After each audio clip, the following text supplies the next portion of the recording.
Maintenant, nous tourner vers l'avenir de notre univers. Que deviendra-t-il dans des milliards et des milliards d'années? Aura-t-il un jour une fin? Et si oui, laquelle? بل يريد الإنسان ليفجر أمامه يسأل أيان يوم القيامة. Pendant ce temps-là, sur notre planète, nous aurons laissé la place à des insectes géants, sortes de scorpions, de libellules ou d'araignées gigantesques, les mêmes que ceux qui existaient à la préhistoire, avant les dinosaures, lorsque la Terre était également très chaude. Mais la course des millénaires continuera, inexorable.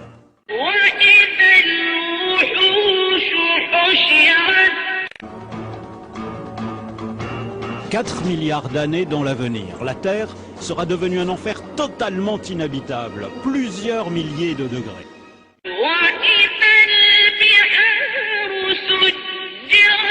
Et en épuisant son hydrogène, le Soleil continuera à enfler. Il fera de plus en plus chaud dans tout le système solaire.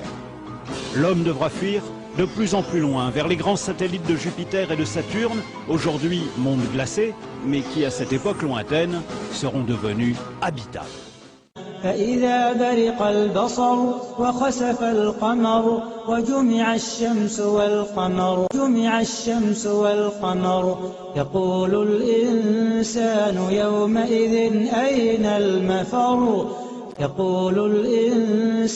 يومئذ أين المفر كلا لا وزر إلى ربك يومئذ المستقر. À cet instant, deux théories s'affrontent. Soit la masse du Soleil est plus grande que ce qu'on pense aujourd'hui, et dans ce cas il pourrait s'effondrer sur lui-même et se transformer en ce qu'on appelle un trou noir. Là les choses iraient très très vite, en moins d'une heure, son diamètre ne serait plus que de 3 km, il absorberait tout ce qui passe à proximité et rien, pas même la lumière, ne pourra s'en échapper.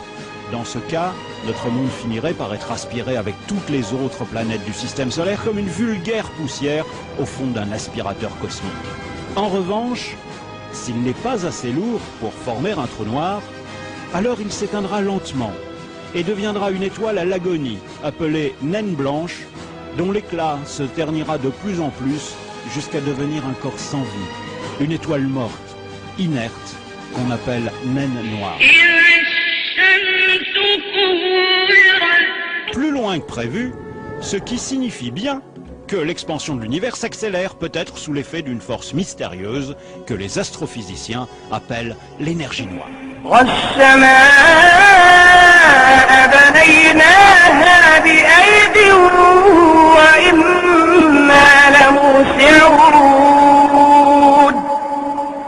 Et dans ces galaxies, tout comme notre propre Soleil, les étoiles vont progressivement s'éteindre, une à une, se transformant selon leur masse en naines noires, en géantes rouges, en étoiles à neutrons, et pour les plus massives, au moins la moitié d'entre elles, en trous noirs.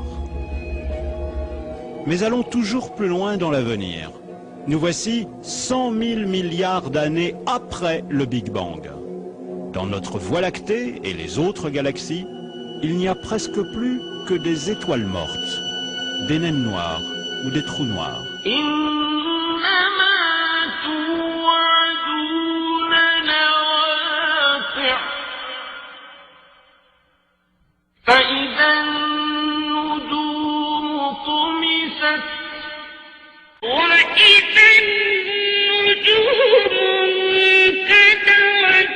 La matière à son tour commencera à se désagréger. Pourquoi? Parce que les atomes eux-mêmes ne sont pas éternels. Les protons, les noyaux des atomes, auront atteint leur limite de vie dans 1 milliard de milliards de milliards d'années. Alors, les carcasses inertes des planètes et des étoiles partiront elles-mêmes en poussière. Enfin, l'univers tout entier pourrait s'évaporer dans le froid et le néant.